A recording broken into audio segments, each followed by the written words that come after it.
Seguinte, peixe-boi, vou fazer um vídeo único aqui sobre as complicações da cirrose. Vou ser bem sucinto e breve, né, nesse vídeo resumo aqui, até porque você é um grande conhecedor da hepatologia e eu vou estar explicando algo que é de amplo conhecimento seu, né? Cara, começar pelo grande principal formador das complicações, a hipertensão portal, né, que se define como um aumento da pressão na veia porta maior a 10 milímetros de mercúrio, né. Se classifica em três grandes grupos, né, a depender se vai ser durante, antes ou após os sinusoides hepáticos, né. O pré-sinusoidal, né, a hipertensão porta pré-sinusoide, ela é principalmente pela esquistossomose, né, onde o Schistosoma mansoni ele vai e leva a fibrose, né, da veia porta, né, levando ao aumento da pressão dela ali na região onde emboca o hilo hepático, né. Intrasinusoidal, o mais clássico, é o da cirrose hepática, onde a gente tem compressão dos sinusoides hepáticos, e o pós-sinusoidal, a gente tem a síndrome de Budd-Chiari aí, para você de novo, né, que nada mais é do que a obstrução da veia hepática, né, onde desemboca a veia cava. Então ali tem uma obstrução que leva à hipertensão portal. Já foi tema de prova no Revalida na prova prática, né. Aqui eu coloquei uma imagem, né, do néter, né, para a gente basicamente repassar. A anatomia ela é imprescindível e nunca é demais. Por que eu coloquei aqui? Porque entendendo a anatomia você consegue ter um entendimento bem tranquilo do que acontece. A veia porta nada mais é do que a junção, né, da veia mesentérica superior e da veia esplênica, né, onde elas se juntam aqui, né, e formam então aí a veia porta, né, responsável por 50% da oxigenação, tá, do fígado. Apesar de ser uma veia, ela carrega muito sangue ricamente oxigenado, tá? Então também é uma veia onde aporta 1.500 ml por minuto de sangue ao fígado, certo? Então ela tem um grande poder aí de fluxo venoso, certo? O aumento da pressão, então, aqui, ela leva ao desvio do fluxo para o que a gente chama de veias colaterais porto-cavas, né? Então as veias colaterais seriam a veia gástrica esquerda, o plexo venoso hemorroidário e a veia esplênica, que eu não coloquei aqui. Cada desvio desse vai gerar um tipo de complicação diferente, né? E as complicações são basicamente essas, tá? O desvio para a veia gástrica esquerda vai levar às varizes esofágicas, tá? E gástricas também. O desvio para a veia esplênica vai levar a uma esplenomegalia, né? E o desvio para a veia mesentérica inferior vai levar a hemorroida, né? Então as hemorroidas aqui, como eu pontuei, né? A esplenomegalia que eu citei, né? As varizes esofágicas que levam ao maior risco de sangramento, hemorragia digestiva alta, né? E principalmente a compressão dos sinusoides hepáticos intrahepáticos leva a ascite, tá? Que é o acúmulo de líquido no peritônio que vai para a cavidade peritoneal. E, como a gente sabe, o intestino ele é responsável por metabolizar a nossa comida, proteínas e outras substâncias da alimentação, que ao drenar esse sangue passa pelo fígado para serem depuradas, certo? Depuradas. Quando a gente tem uma hipertensão portal, esse sangue ele não consegue ir ao fígado, ele é bloqueado. Então ele sobe diretamente para o cérebro. Lembra que ele pega as colaterais porto-cavas, então vem pela veia esplênica, vem pela gástrica esquerda, né? Vem pela mesentérica inferior, então vai subindo por outras ramificações porto-colaterais e chega ao cérebro. A amônia atravessa a barreira hematoencefálica, né? Aumenta o neurotransmissor glutamato, que leva à diminuição do nível de consciência, né? Além de ser neurotóxica também, levando a edema cerebral, edema de astrócitos, né? E produção de neurotransmissores inibitórios. Então, a encefalopatia hepática é também uma grande complicação aí da hipertensão portal. Cara, o diagnóstico são os sinais e sintomas que eu já descrevi. É um paciente cirrótico, com telangiectasias, dedo em palito de tambor, né? Barriga em cabeça de medusa, ascite, né? Então, é um cara que tem aí características caricatas, né, da cirrose, em que com um ultrassom Doppler colorido do sistema portal, a gente consegue corroborar esse diagnóstico, né? O que a gente pode encontrar nesse USG é uma veia porta maior a 12 milímetros, tá? E uma veia esplênica maior a 9 milímetros, né? Tá aí o aumento do calibre por conta do aumento da pressão. A gente acha esplenomegália, a gente acha líquido livre no peritônio. É muito fácil diagnosticar hipertensão portal, né? E a endoscopia digestiva alta, tá? A endoscopia digestiva alta, ela deve ser feita para todo paciente cirrótico e que tenha hipertensão porta, né? Uma vez que as varizes esofágicas aí podem ser precocemente diagnosticadas e profilaticamente tratadas, né? Ou prevenidas, né? Como grande complicação que pode ser dramática, levando a hemorragia digestiva alta. Os complementares, cara, é tudo aquilo já no pacote da cirrose, né? A gente pede um hepatograma para ver função renal, aumento de transaminases, bilirrubinas totais e suas frações, sorologia para hepatite viral, para descartar a hepatite, né, que é um grande precursor da cirrose, urina simples, urocultura, um hemograma completo, coagulograma, né, porque a gente tem uma diminuição de produção de albumina e fatores de coagulação, levando a coagulopatias, né? Então o coagulograma está aí. O Cumbis também, tá? O Cumbis também deve ser pedido, tá? É imprescindível, tá bom? E o hemograma aí completo, que vai mostrar também, às vezes, leucocitose ou diminuição dos leucócitos, certo? Dentre esses, há outros também, você pode pedir um marcador de inflamação, como um PCR, tá? VHS, tá? Um dos dois, e vai estar alterado. Os diferenciais para o paciente que, por exemplo, tem ascite, obesidade central, paciente que tem encefalopatia hepática, ele vai ter deterioração do estado de consciência, pode ter uma demência, pode ter um AVC, né? Paciente com varizes esofágicas sangrando, o diferencial pode ser laceração de malorivais, né? E a conduta aqui não tem jeito, cara, transplante, tá? Transplante hepático, tá? Nada vai curar que não seja a troca do fígado desse cara, tá bom? O que a gente pode fazer é uma ponte até o transplante, né? Que é uma medida para reduzir essa pressão na veia porta, diminuindo as complicações. O principal deles é o TIPS, né? A gente passa um catéter aqui na jugular do paciente ou na subclávia, onde a gente vai fazer um shunt, que é uma ligação entre a veia cava inferior, né, e a veia porta. Assim a gente diminui a pressão, né, e o sangue ele consegue fluir pelo fígado e retornar ao átrio direito sem muita resistência. Né? É claro que como complicação você está mandando a amônia, né, do metabolismo intestinal direto para o cérebro do paciente, é uma grande complicação. Insuficiência cardíaca é contraindicação formal também a esse procedimento, e ele deve ser apenas para aliviar os sinais e sintomas até o transplante hepático, tá? Pode ser feito, aqui eu coloquei outra imagem também, né, onde a gente consegue ver cirurgicamente aqui é colocado esse dispositivo, né? Então o sangue ele consegue fluir de maneira muito mais fácil, né, por esse caminho. É claro que o fígado perdeu sua utilidade, ele não vai depurar as toxinas, né, da circulação entérica, né, e esplâncnica. Então, a gente também pode fazer derivações porto-sistêmicas, tá? Que nada mais é do que abrir a barriga do cara, né? Você vai pegar a veia porta e vai literalmente suturar ela, né, fazer uma anastomose, né? Veia com veia, por exemplo, na veia esplênica ou na veia renal, né? Mais usado em outras comorbidades como a esquistossomose, tá? A síndrome de Buchiari também, tá? Que causam a hipertensão portal, né? É uma medida um pouco mais agressiva, né?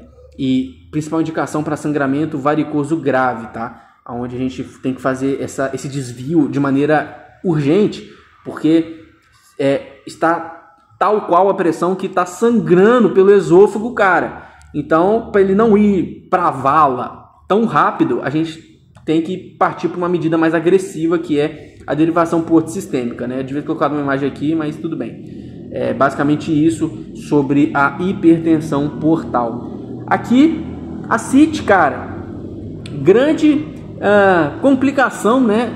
É um acidente aí no percurso da hipertensão portal, onde vai ter um acúmulo de líquido na cavidade, tá bom?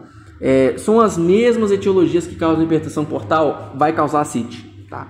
Há algumas pequenas diferenças, como uma peritonite, tá? O fibroadenoma de ovário, que causa a famosa síndrome de Meigs, né? Onde o paciente ele vai ter dispneia, né? Ele vai ter a ascite, né?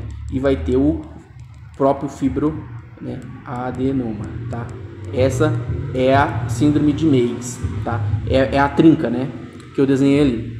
Cara, fisiopatologia aqui não tem erro, tá? Lembra da cirrose, tá? É a principal causa de ascite, é a cirrose. Então, aqui a gente tem um esquema dos sinusoides hepáticos, né? E onde a gente sabe bem que as células de Kupffer, né? Elas começam a se transformar em miofibroblastos, gerando nódulos e deposição de colágeno e matriz extracelular por todo o parênquima, que leva à compressão desses sinusoides, né? Então, esses sinusoides eles vão se comprimindo, né? Por conta da degeneração do parênquima hepático, tá? Eles vão se comprimindo e aí, com essa compressão, aumenta a pressão, tá? A gente aumenta a pressão e tem a extravasação de líquido para o espaço de Disse, né? Que é esse espaçozinho histológico aqui, onde cai para a cavidade peritoneal, levando ao acúmulo de líquido abdominal, tá? É basicamente isso que acontece, não tem muito segredo, tá?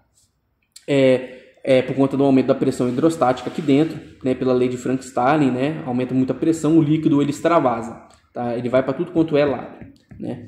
Então, os sinais e sintomas da ascite, eles são um pouco, como eu posso dizer, expressivos. O paciente vai ter distensão abdominal, né? Ele vai ter desconforto de espineia por conta, né, do diafragma não conseguir descer, né?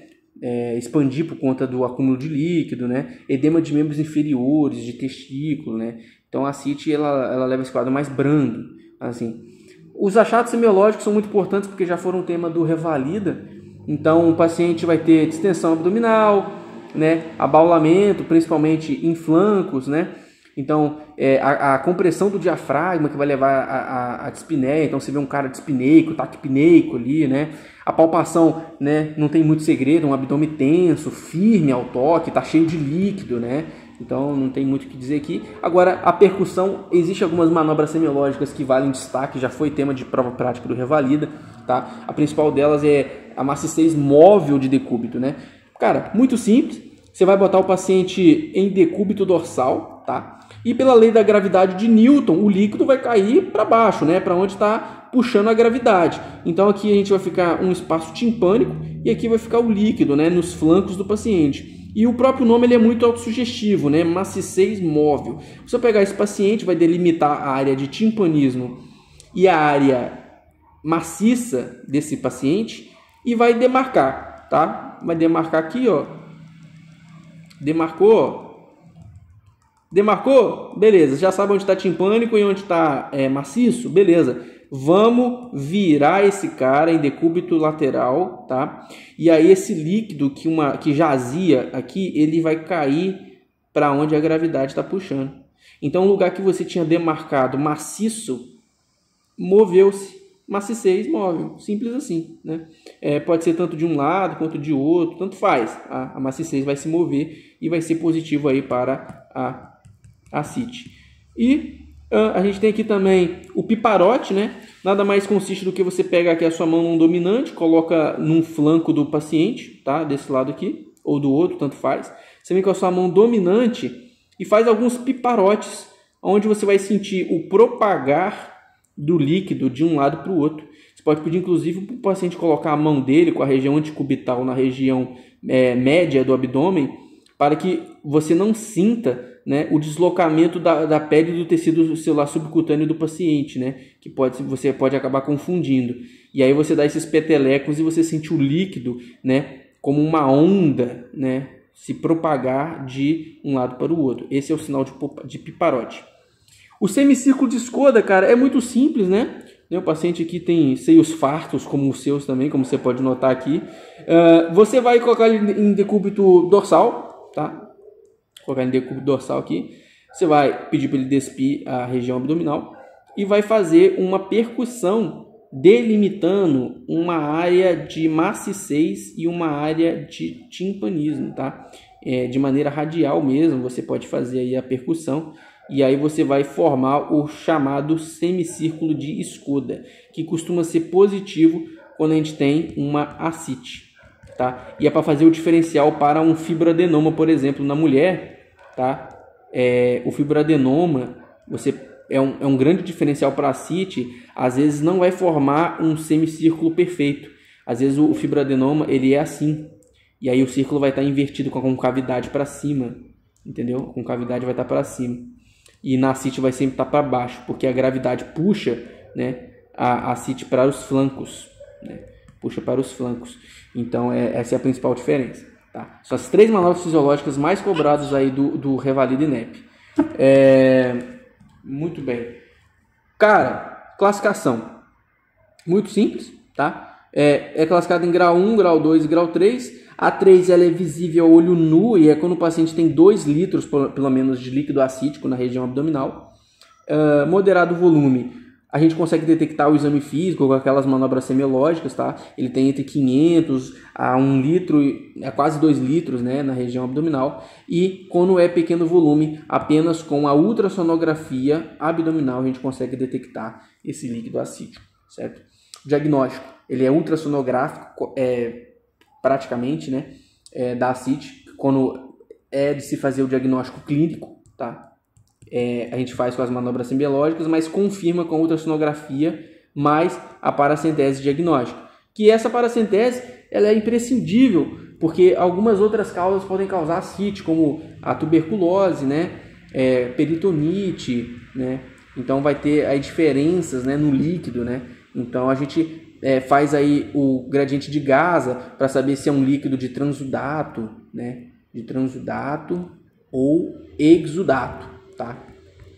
Qual que é a diferença principal? Cara, a diferença principal entre transudato e exudato é que o exudato tem mais proteína. E se tem mais proteína, a etiologia não pode ser cirrose. Porque a cirrose a gente tem um aumento da pressão nos sinusoides que leva ao extravasamento de líquido, né? Então, vai ser maior a 1,1. Tá? Normalmente, o Gasa, a gente mede a albumina do líquido acítico com a relação da albumina do soro, tá? Então, o gradiente de albumina soro-acite, né? A albumina do soro, na verdade, com o da acite. E se for maior a 1,1, significa que tem pouca proteína nesse líquido e é provavelmente, então, decorrente de uma cirrose, tá? E se é um exudato, é muito provável que seja uma doença peritoneal propriamente dita, que está causando inflamação, né? E aumento da permeabilidade vascular, levando, então, aí a aumento de proteína. Então, o Gasa, ele é imprescindível que você saiba esses valores de 1,1 aqui. Maior é transudato, menor é exudato, tá? E é com a paracentese diagnóstica aí que a gente vai estar fazendo essa confirmação diagnóstica, certo? Muito bem, muito bem. Agora o tratamento, que é o principal que a gente deve saber. Assim como a hipertensão portal, brother, a causa base é fundamental que seja tratada, tá? Que é reverter a cirrose, né, desse paciente, reverter a síndrome de Budd-Chiari, tá? De Budd-Chiari, tá? É o que estiver causando a porra da hipertensão portal dele. Passo 1. Restrição salina menor a 2 gramas por dia, se ele tiver com hiponatremia, tá? E aí a gente faz aí a restrição salina e a restrição hídrica. Tá? Ele vai tomar só 1,5 litro de água por dia, para não acumular ascite. Evitar usar com cautela inibidores da enzima convertidora de angiotensina, tá? É muito importante, porque causa prejuízo renal, tá? Porque causa vasoconstrição da arteríola eferente, certo? O que leva ao aumento da pressão glomerular, mas também, como a gente tem um aumento da circulação esplâncnica, esse paciente ele também vai ter aí uma lesão pré-renal. Então, o IECA, o BRA e os beta-block devem ser aí evitados com maior parcimônia, tá? Os diuréticos, aqui é a principal parte que a gente deve se ater, é espironolactona e furosemida, tá? Os dois tem que estar acompanhados, tá? Os dois tem que estar acompanhados. 100 mg de espironolactona e 40 mg de furosemida, tá? A gente faz essa dose inicial e vai subindo isso a cada 5 dias conforme a resposta do paciente, tá? Chegando a uma dose máxima de 400 mg de espironolactona para 160 mg de furosemida, tá bom? É a droga máxima. Se ele não tiver resposta, a gente tem que medir a urina. Por quê? Porque se o sódio urinário... tem que medir o sódio na urina, perdão. Por quê? Porque se o sódio na urina ele tiver acima de 78 mEq, sem perda de líquido, o cara ele tá te avacalhando no sal. Ele tá comendo muito sal, ele não tá fazendo a orientação dietética. Então você tem que ir lá e conversar com o cara, falar, mano, você quer melhorar? Tem que parar de comer sal, tá? Tem que parar de comer sal, porque tá concentrando esse sódio no organismo dele e retendo o líquido. E aí a terapia não está sendo eficiente. Agora, se o sódio urinário dele tiver menor a 78 mEq/litro, né, e ele não tiver perda, a gente tem que reavaliar ou elevar a dose do diurético. Às vezes o diurético está sendo pouco eficiente, tá? Porque não está espoliando o sódio como a gente estava esperando, né? Ascite refratária é quando tem essa falha do tratamento medicamentoso e dietético acima de 3 meses, tá? E aí, cara, tem opções como TIPS, repoalbumina, transplante hepático, que é o que resolve o problema, né? E derivar por hepatologista. Isso aqui já não cabe mais ao médico generalista, né? A gente abre o protocolo Kyoto aqui, tá? Kyoto médico avalia esse cara, tá? Porque aí realmente é um caso mais complicado. Espera aí que tem um filho da puta passando aqui. Ele tem que acelerar a moto assim pra mulher dele que tá dando pra 3 caras ao mesmo tempo poder despachar os amantes dela pra ele poder chegar tranquilo em casa. Filho da puta. Cara, encefalopatia hepática é toda aquela fisiopatologia que eu já abordei na cirrose, tá? Eu vou estar dando uma adiantada porque a bateria do meu tablet está acabando. O objetivo então é você diminuir a produção e absorção da amônia, né? Uma vez que aqui ela causa neuroinflamação no cérebro, então aumenta as citocinas pró-inflamatórias, né? Ela leva edema de astrócitos, ela aumenta o sistema GABAérgico, né? Que leva a uma hiperatividade inibitória, né? Então o cara fica rebaixado, né?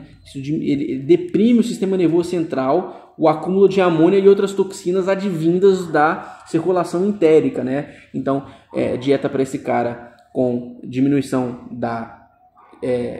do consumo de proteína. Então, vamos fazer para ele aí uma dieta hipoproteica, preferir proteínas vegetais, manter ele em jejum por 24 a 48 horas, né? Em pacientes graves, né? Então, principalmente prescrever a lactulose, como eu já havia falado, reduz os níveis de amônia no sistema desse cara, né? Porque ela leva a quelação dessa amônia no cólon.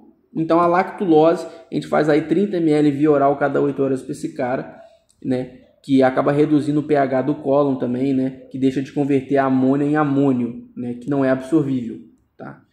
Na verdade, converte amônia em amônio, né? A lactulose. Então são os principais. A gente pode estar fazendo também antibiótico terapia, certo?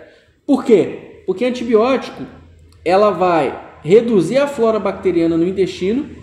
Então as bactérias elas deixam de converter os produtos que vão levar à formação de amônia, levando a uma redução no sistema, certo?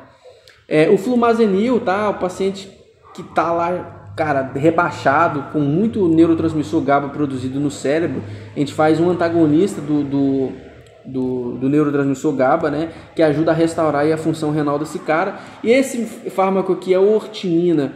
Ela converte a amônia em glutamina, né? Não tem muitos estudos aprofundados sobre isso, mas ela acaba aí levando a uma melhora da concentração de amônia no organismo do cara. Então, principalmente a lactulose e aí antibiótico como a neomicina, 500mg, 2 gramas a cada 6 horas aí, tá? Para diminuir a flora bacteriana no intestino do cara com a encefalopatia hepática. Perfeito? Esse aqui eu vou deixar para amanhã porque o meu tablet está acabando a bateria, mas fica aí o próximo tema, síndrome hepatorrenal.